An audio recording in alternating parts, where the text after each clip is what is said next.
Pastor Etta Richard joyously leads the congregation of Mount Bethel in song on a lively Sunday morning, all clapping to the beat as she throws in soulful riffs and runs. Now that's church! She tries handing the mic to her daughter Olivia mid-solo, but Olivia quietly declines, shaking her head. After the song, Etta announces that her daughter and assistant pastor, Olivia, will soon be leaving to pastor her church. The news comes as a shock to Olivia, even as everyone else celebrates. After service, Olivia, upset, confronts her mother about the decision to have her pastor her church. She argues that she isn't ready yet, but Etta interrupts her, assuring her that God has already prepared her. Olivia isn't quite convinced, but Etta reassures her, and though she doesn't fully agree, she calms down. Curious, Olivia asks how this opportunity had come about, and her mother explains a friend of hers from her college days, Miss Corin, had informed her about the opening. Olivia asks when she will be leaving, and Etta informs her it's in 2 days. Olivia is dismayed, realizing that means she will miss Christmas. Back at home, Olivia struggles to pack for the move and vents her frustrations to her dad. She opens up about feeling overwhelmed by the pressure to be just like her mom, and her father assures her she doesn't have to, explaining that she only needs to be herself. Just then, Etta arrives with food and a gift for Olivia. She hands her a fairly large Bible, which Olivia easily identifies as the family Bible, passed down through generations to all the pastors in the family. With joy, Etta remarks on how Olivia will be the next singing pastor, but Olivia feels quite differently. Etta urges her to stop denying her talent for singing and live beyond that one embarrassing moment, which, Olivia argues, was quite traumatic. Olivia flips through the Bible and comes across a handwritten note on the first page. It reads, "Let your faith be bigger than your fears." Hebrews 13:6. Olivia points out that isn't what the scripture says, and Etta explains that it's just a paraphrase. Finally, Etta reassures Olivia that she was born to lead and sing. With that, she pulls her into a warm hug. A few days later, Olivia is on a plane to Greenwood, Texas, and arrives at Genesis Baptist Church. She reassures herself as she makes her way up the steps to the church. Just then, a man comes out carrying some boxes, and Olivia bumps into him, knocking them to the ground. She apologizes, quickly helping him gather the spilled items as she introduces herself. The man, Ashton, smiles and reveals the church has been eager for her arrival. He welcomes her and then continues on his way. Olivia makes her way into the church, admiring the beautiful, festive decorations. Some moments later, Dorothy or Miss D appears, giving her a warm welcome. Olivia remarks on the wonderful decorations, and Dee thanks her, noting she'd handled them herself. She assures Olivia that she'll fit right in, guiding her to her new office. As they walk to the office, Dee gives Olivia a breakdown of how things had operated under the late Pastor Bird's leadership. She asks if she might want to make any changes, but Olivia is just fine with continuing the old system. Dee recalls the late Pastor Bird and acknowledges how difficult it will be to carry on his work. Realizing the task ahead, Olivia stops suddenly in her tracks. Dee, sensing her anxiety, assures her she'll be all right and shows her to her office. Olivia steps into her festively decorated office, courtesy of Dee, and notes Pastor Bird's nameplate and photo are still there. Dee quickly offers to put them away, explaining they are still working on the nameplate, but Olivia assures her it's fine. She notes a set of photos on the wall, and Dee explains they're from the annual Winter Jamboree, Greenwood's Christmas festival. Dee adds that it's their tradition, at Genesis Baptist, to be the headlining act each year at the festival. On that note, Olivia mentions she'll be missing her holiday traditions this year, and Dee suggests she brings some of them to Genesis. Olivia asks if Pastor Bird had been the choir director, and Dee confirms this, noting that music had been his greatest passion, after the Almighty, of course. Dee then asserts Olivia will sing just as wonderfully, oblivious to her reluctance to become a singing pastor. Olivia asks about the parsonage, and Dee shares it's no more. On that note, she informs Olivia she'll be staying over at her place in the meantime, ignoring all her protests. Olivia makes her way through the small town and finds herself a diner. She places an order and is about to pay when the waitress, Stella, kindly refuses her money, noting she is the pastor. Olivia is shocked, and Stella jokes that word travels fast. She goes to find herself a seat, and is once again met with Ashton. Olivia joins Ashton at his table, and is surprised to see him again so soon. Small town, huh? Stella soon arrives with their orders, shooting Ashton a knowing glance. Ashton and Olivia then settle in to eat, enjoying their meal together. As Ashton and Olivia leave the diner, Olivia glances at her watch, realizing she's spent quite some time out, and worries Dee might be looking for her. Ashton then notes Dee's is right around the corner and offers to walk her home. On their way to Dee's, Ashton asks Olivia what brought her to Greenwood, and she narrates the whole story with her mother and her mother's friend, Corinne. She then opens up about fearing she will never live up to Pastor Bird's or her mother's legacy, and Ashton responds that maybe she isn't meant to. He adds that he knows all too well what it's like to try and be someone you aren't, but before Olivia can ask how they arrive at Dee's place, Ashton appreciates their time spent together and takes his leave. Later that evening, Dee goes in to check on Olivia and make sure she's all settled in. She takes the opportunity to tease her about her fondness for Ashton and reminds her about the leadership meeting at 9 a.m. tomorrow. Within her room, Olivia settles beside the bed for a quick prayer. She asks for guidance, and with that, settles down to sleep. Almost immediately, one of Dee's decorated Christmas trees begins to light up and sing, disrupting her sleep. Etta calls Olivia, who is returning from her early morning jog. She playfully scolds her for forgetting to call yesterday, and Olivia apologizes. Olivia tells her mom all about the town, noting that the people seem friendly. Etta then reminds Olivia to go see her friend Corinne, and also mentions that she has a son. Wonder who that could be. Olivia pays no attention though, as she just remembers the leadership meeting. Olivia arrives at the meeting quite late and starts with a good morning, but Ida isn't having it. She warns Olivia that she will not allow her to ruin her brother's ministry, and questions if she even knows the first thing about running a church. Olivia assures her she's going to try her best, but Ida cuts her off, stating that the people need the church leadership at a time like this. She then proceeds to list out all the activities planned for the season and stresses the Winter Jamboree. She explains it's the church's premier Christmas event, handing her the paperwork. Ida notes that the Jamboree is in 3 weeks, warning Olivia that if she fails the Jamboree, she has failed the church. Ida then explains to Olivia that this is merely a trial period and that she hasn't gotten the job yet. She reminds Olivia about the sent by an angel holiday cards for their sick and shut-in before stalking off with her husband Carl. Shortly after, the others leave too, leaving just Dee and Olivia. With everyone gone, Dee encourages Olivia not to worry about Ida, explaining that she is only grieving. Olivia, visibly saddened, asks about her trial period, and Dee explains it's customary for every new pastor to deem if they were a good fit. Noting Olivia's worried look, Dee assures her she'll win Ida over, eventually. Stepping out the next day, Olivia makes her way to Corinne's real estate office to see her. Corinne notes how much she can't wait to hear her sing come Sunday, explaining that the church had wanted another singing pastor, and she thought her a perfect fit if she were anything like her mom. Corinne mentions she'd heard Olivia was looking for a place, and Olivia confirms this. Just then, Ashton appears out the back, and Corinne teasingly notes both their expressions, stating it must be Olivia that has Ashton so smitten, and they both blush. Corinne relays to Ashton that Olivia is looking for a place, and then leaves the two. Ashton suggests that they go check out a couple of houses, and Corinne, after making sure they're gone, buzzes with excitement as she rings Etta. Ugh, parents. Olivia arrives back at Dee's place and, visibly upset, rings her mom. Etta picks it up, and Olivia expresses her anger over being set up. Olivia demands to know why she would send her to the church, knowing fully well that she doesn't sing. Etta then tries to argue that she can sing, but Olivia isn't having it. Etta admits that she may have been wrong in her approach, but explains that she'd only wanted her to overcome her past and start singing again. Olivia, still upset, abruptly ends the call with her mother.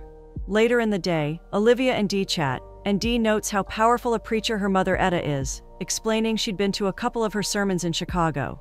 Dee then voices her anticipation to hear Olivia sing, but Olivia informs her she doesn't. Dee tries to argue, mentioning she'd heard her sing once, but Olivia cuts her off, repeating that she doesn't sing, and Dee lets it be.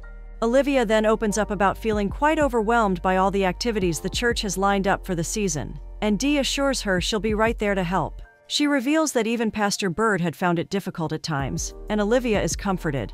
That said, Dee gets to update Olivia on the list of activities, stating the date for each, and Olivia makes a mental note. Dee, curious, then asks about the sermon Olivia has planned for Sunday, and Olivia, delighted, gets right to explain. Come Sunday, Olivia delivers her message and calls up the choir for their song. Stella sings lead, and the performance is kind of chaotic, Olivia wincing in embarrassment. Basically, great voice, but she was everywhere. Later that day, Stella and Dee help out with some work at the church, and Stella complains that Ida is going to scare off Olivia. Dee then reminds her that Ida is grieving, but Stella only rolls her eyes. She wonders why Olivia hadn't sung at her sermon, and Dee assures her she will, in her own time. Stella then repeats her concern about Olivia making it through the trial period, and Dee assures her she just needs time. Back at home, Olivia looks up apartments on Zillow and finds one that catches her attention. She quickly chats up Ashton, asking if she can go see it, and he books her for tomorrow.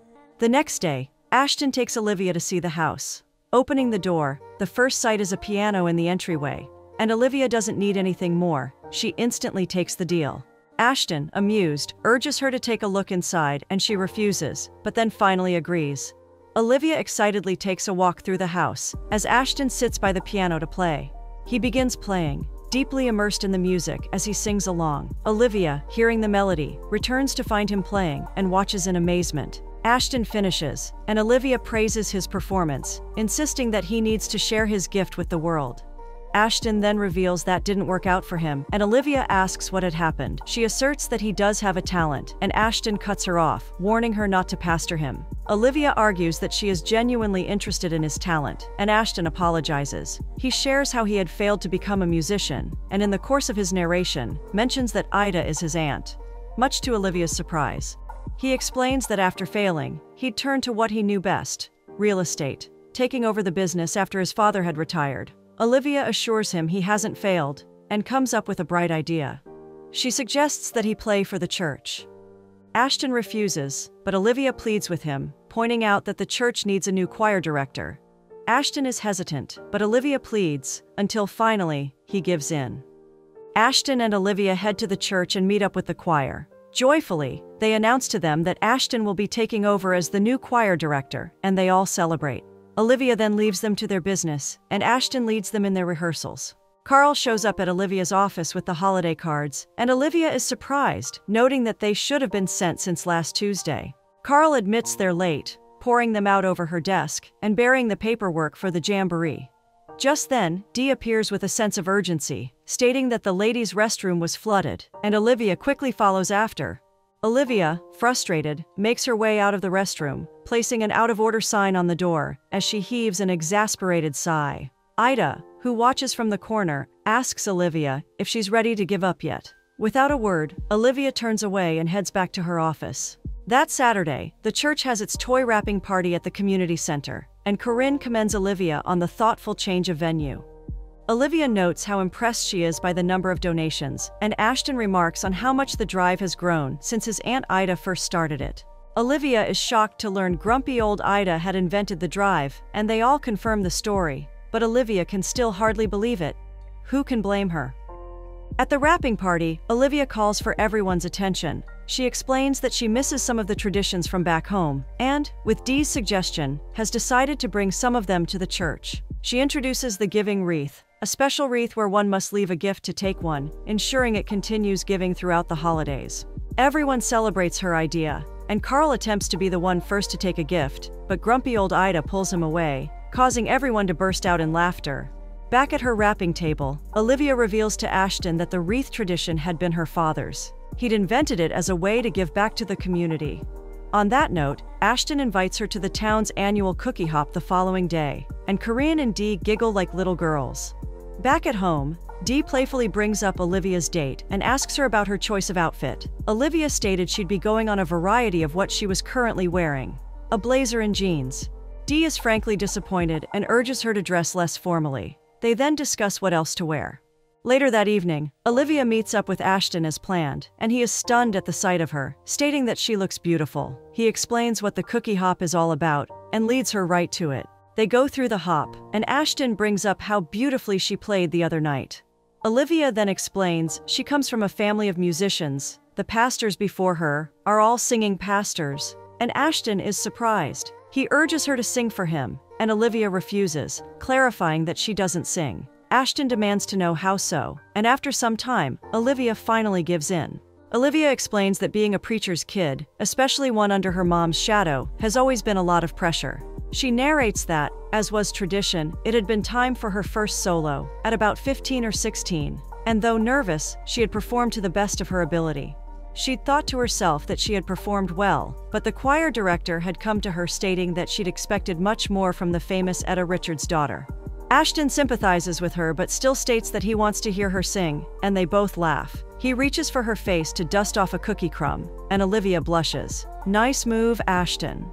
Early the next morning, Olivia is doing her Bible study when she gets a text from Ashton.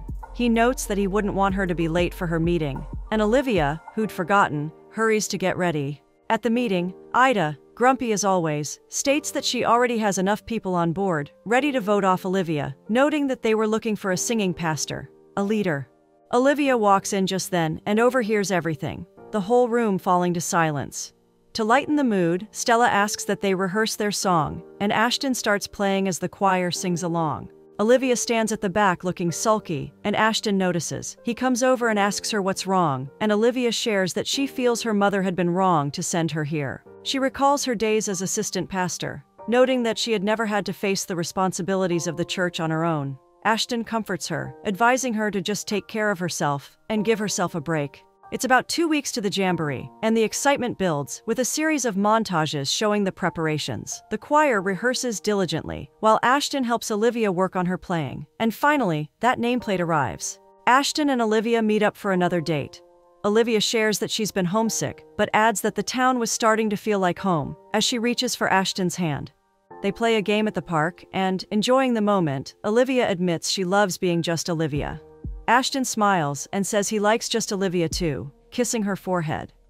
Olivia signs holiday cards in her office, and Ida soon arrives. She points out that the cards are late, and Olivia admits this, but assures her they'll get to their destinations. Olivia then brings up the choir's wonderful performance on Sunday, noting that they were ready for the Jamboree. Ida, upset, asks what Jamboree is, slamming a flyer onto Olivia's desk and pointing out that the church wasn't even on the flyer. Olivia couldn't believe this, certain she'd turned in the paperwork. She rummages through the mess on her desk and, to her great dismay, finds the paperwork buried underneath it all.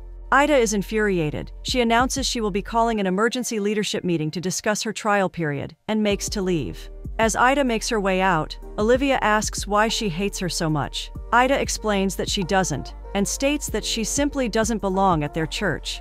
Olivia grabs her stuff, heading to the Jamboree headquarters. She meets up with Councilman Hanks and introduces herself. She explains that the Genesis Baptist Choir had wanted to participate in the Jamboree, but she'd forgotten to turn in the paperwork.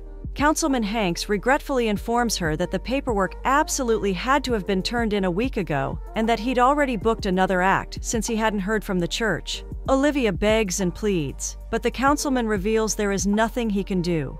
That evening, Olivia goes to the church hearted, and in an earnest heart sings out and surrenders all as she makes her way to the altar. As she sings, first Ashton and then Stella come in, both amazed at her voice. After a short while, Stella steps out, thoughtful, but Ashton remains.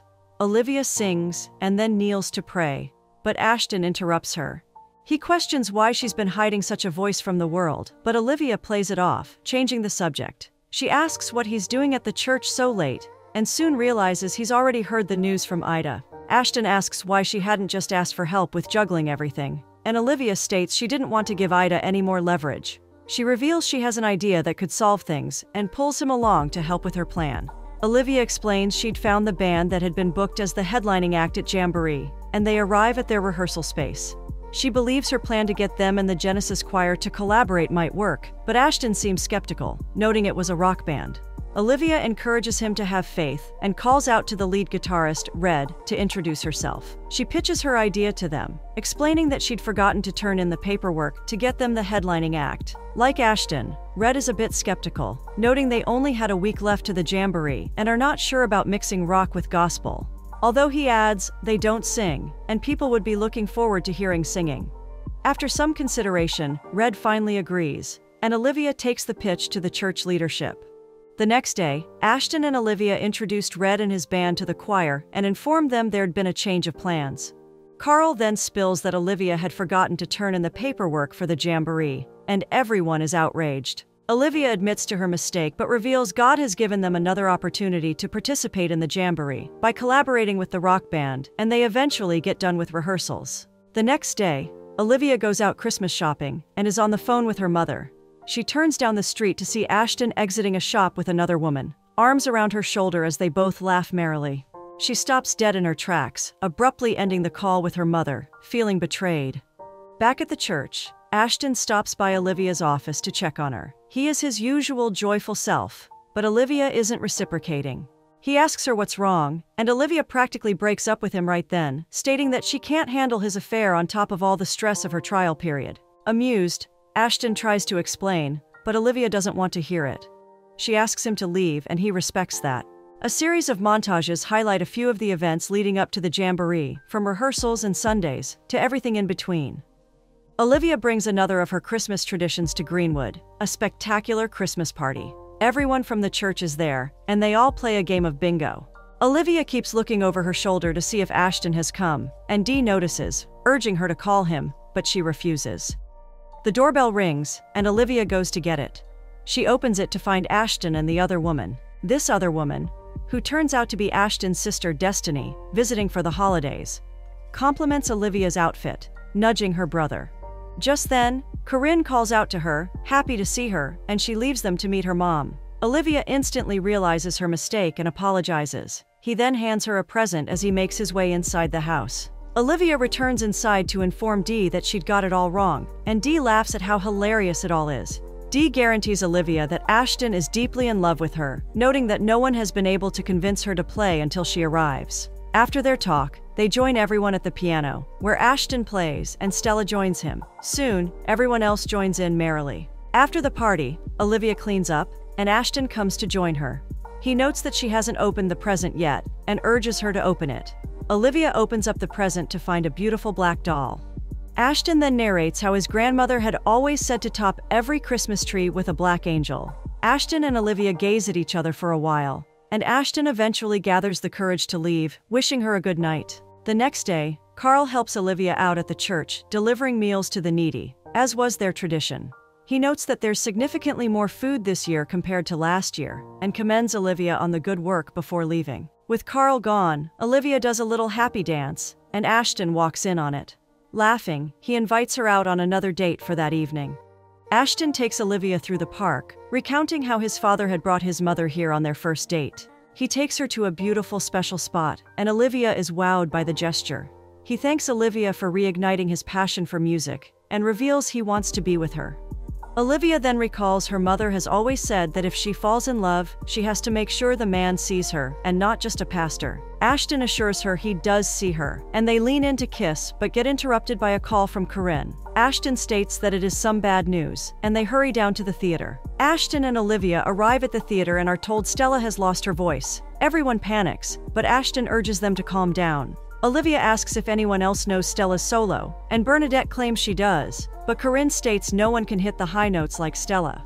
Corinne asks her son what they can do, noting that the jamboree was tomorrow, and he turns to Olivia, giving her a knowing look. Olivia's answer is hard no, and Ashton tries to plead, but she is adamant. Upset, she storms off, and Ashton follows after her. Ashton catches up to Olivia, apologizing, but she is still quite upset.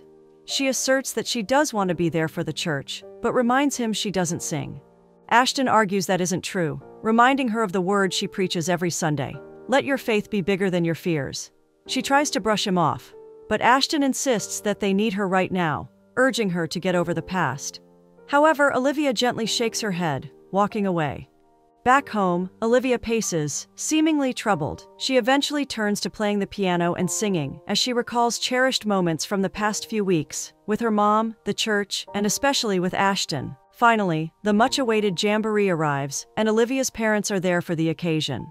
Backstage, everyone earnestly searches for Olivia, and Dee tries to assure them she'll turn up. Eventually, they call them up, and Bernadette reveals she's too nervous to take the solo. Everyone panics, and Ashton states that he will take the solo, as they head out to the stage. The jamboree begins, and the councilman has a special surprise for the audience. He plays a video from Kirk Franklin, and in the video, he shouts out to the Genesis Baptist Choir, prompting a joyful uproar from the crowd. The choir comes up, and Ashton is about to take the solo when Olivia shows up, beating him to it. Everyone is surprised and pleased with Olivia's appearance, even Ida, and she gives a dazzling performance.